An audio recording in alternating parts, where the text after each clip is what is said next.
নমস্কার বন্ধুরা, আজকে আবার একটা নতুন ভিডিও নিয়ে চলে এসেছি। আজকের ভিডিওতে রয়েছে দেখুন একদম টাটকা তাজা বাটা মাছের রেসিপি।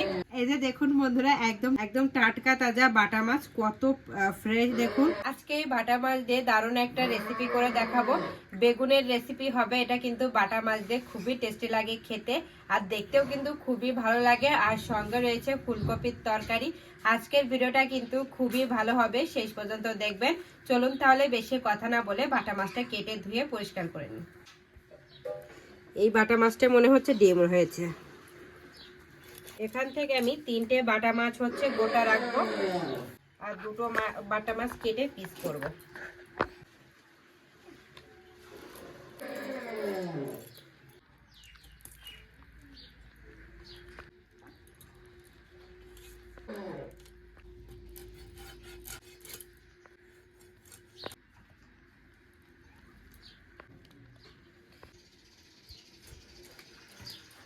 এটা দেখুন বন্ধুরা, এই 3টে আমি বাটা মাছ গোটা রেখেছি, আর 2টো বাটা মাছ এই যে আমি কেটে রেডি করে নিয়েছি। সবগুলো বাটা মাছে কিন্তু ডিমে ভরা।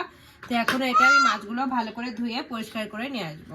এই যে দেখুন বন্ধুরা, আমি মাছগুলো ধুয়ে পরিষ্কার করে নিয়ে এসেছি। এটা এবার সাইডে রেখে নিচ্ছি। চুলোর ওপর প্রথমে একটা কড়াই বসিয়ে দিলাম, এবার চুলোটা ধরিয়ে নিচ্ছি।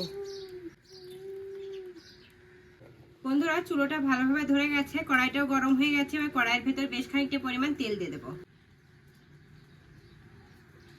এদিকে তেলটা গরম হচ্ছে, আর এদিকে মাছের লবণ আর হলুদটা মাখিয়ে নেব। লবণ, হলুদ গুঁড়ো ভালো করে এবার মাছে হলুদ আর লবণটা মাখাবো।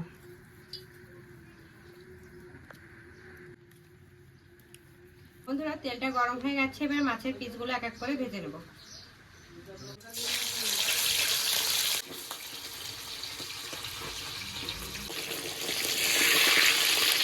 বন্ধুরা, মাছের এক সাইড ভাজা হয়ে গেছে, এবার উল্টে দিচ্ছি। বন্ধুরা, মাছগুলো ভাজা হয়ে গেছে, এবার উঠে নিচ্ছি।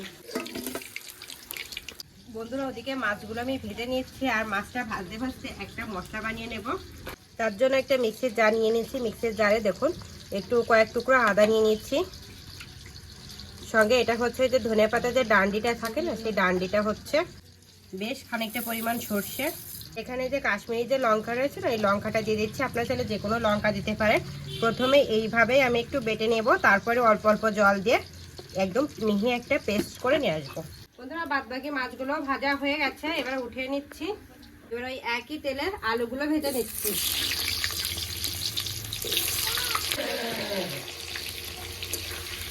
আলুগুলো বেশ লাল লাল করে ভাজবো। বন্ধুরা, আলুগুলো ভাজতে ভাজতে আমি এখানে বেগুনটা কেটে নেব। আলুটা প্রায় কিন্তু 70% মতন এটা কিন্তু এখানেই তেলের মধ্যে কুকটা করে নিতে হবে।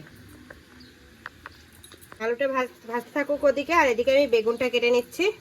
প্রথমে মাথাটা আর পেছন দিকটাতে আমি কেটে দিচ্ছি, আর তারপরে দেখুন ঠিক এইভাবে লম্বা লম্বি চেরা দিয়ে আরও একবার চেরা দেব, দিয়ে ঠিক এইভাবে গোল গোল করে, যেরকম আলু যে ডুমো ডুমো করে কেটেছি না, ঠিক সেইভাবে এরকম ডুমো ডুমো করে কাটবো। বন্ধুরা, আলুগুলো ভাজা হয়ে গেছে, এবার আলুগুলো উঠে নিচ্ছি।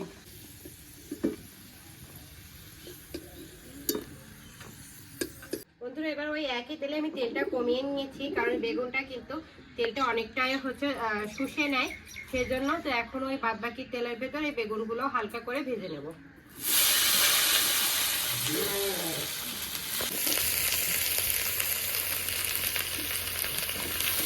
বন্ধুরা, বেগুনটা এদিকে ভাজতে ভাজতে আমি ওই যে আর পরের রান্নার প্রস্তুতিটা নিয়ে নেব।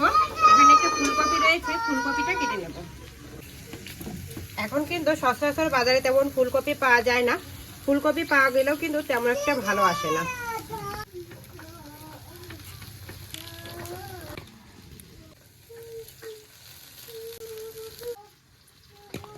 দেখুন বন্ধুরা, বেগুনটাও আমি খুব ভালো করে লাল লাল করে ভেজে নিয়েছি। এখন বেগুনগুলো উঠিয়ে নিচ্ছি।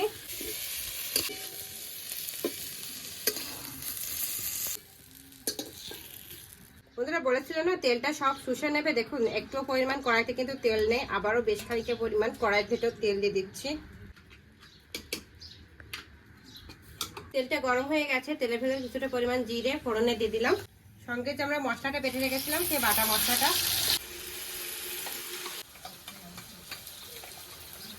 মশলাটাও খুব ভালো করে একটু কষিয়ে নেব।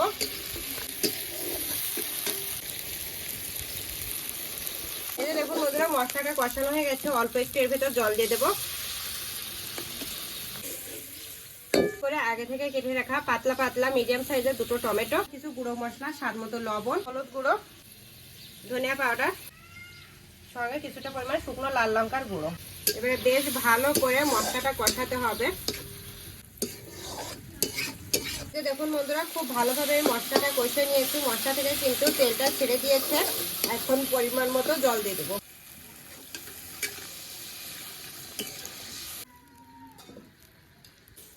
দেখুন এতটা পরিমাণ জল দিয়ে দিয়েছি। এখন ঝোলে বলক আসা পর্যন্ত অপেক্ষা করব।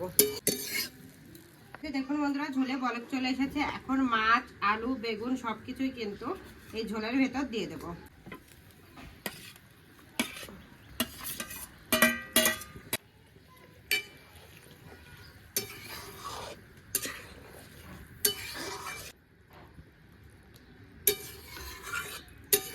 দেখুন বন্ধুরা রান্নাটা কমপ্লিট হয়ে গেছে। এখন এটা আমি নামিয়ে নেব। তো তার আগে অল্প একটু গরম মশলার গুঁড়ি, পরিমাণ ধনিয়া পাতার কুচি, কিছুটা পরিমাণ কাঁচা লঙ্কা চেরা, ভালো করে মিশিয়ে এবার নামিয়ে নেব।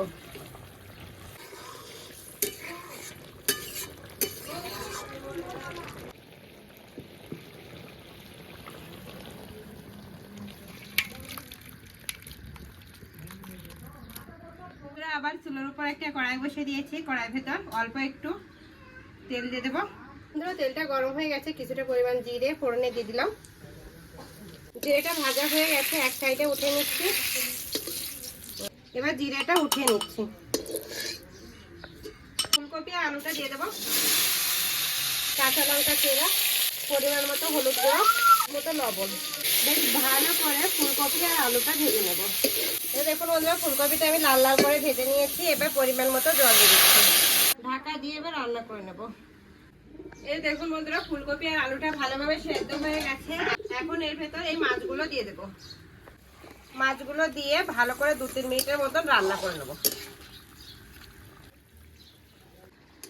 এই যে দেখুন বন্ধুরা ফুলকপিটা রান্না হয়ে গেছে। মাছটা দিয়ে আমি 2-3 মিনিটের মতন রান্না করে নিয়েছি। এখন আমি এর ভেতর জিরেটা বাটা দিয়ে দেবো।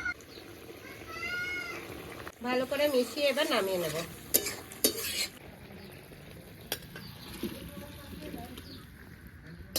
এই যে দেখুন বন্ধুরা দুটো রেসিপি কিন্তু হয়ে গেছে বানানো। এখন আমি খেতে বসে গেছি। খেয়ে টেস্ট করে বলবো কেমন হয়েছে।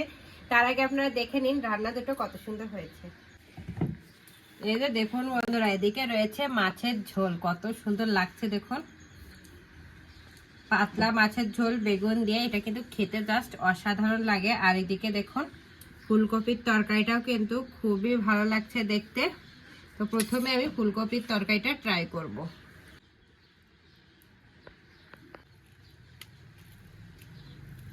বন্ধুরা বাটা মাছের ডিম হয়েছে দেখুন। আহা কত বড় ডিম।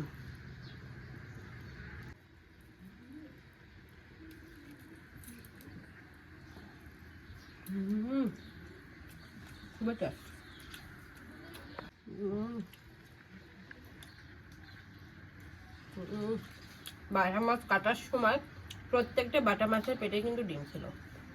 খুবই টেস্টি লাগছে।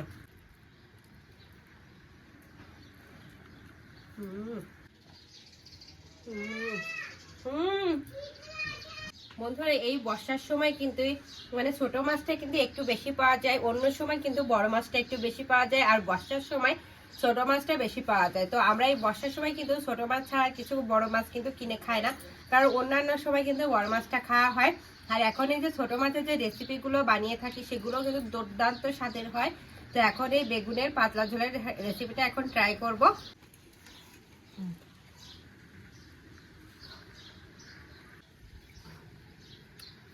এটাও কিন্তু গরম গরম ভাতে বেশ ভালো লাগে খেতে।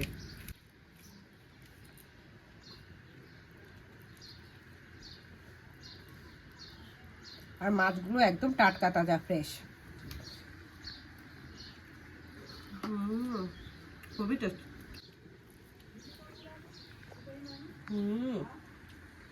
দেখুন এই মাছটার পেটেও ডিম, কত ডিম দেখুন। এই যে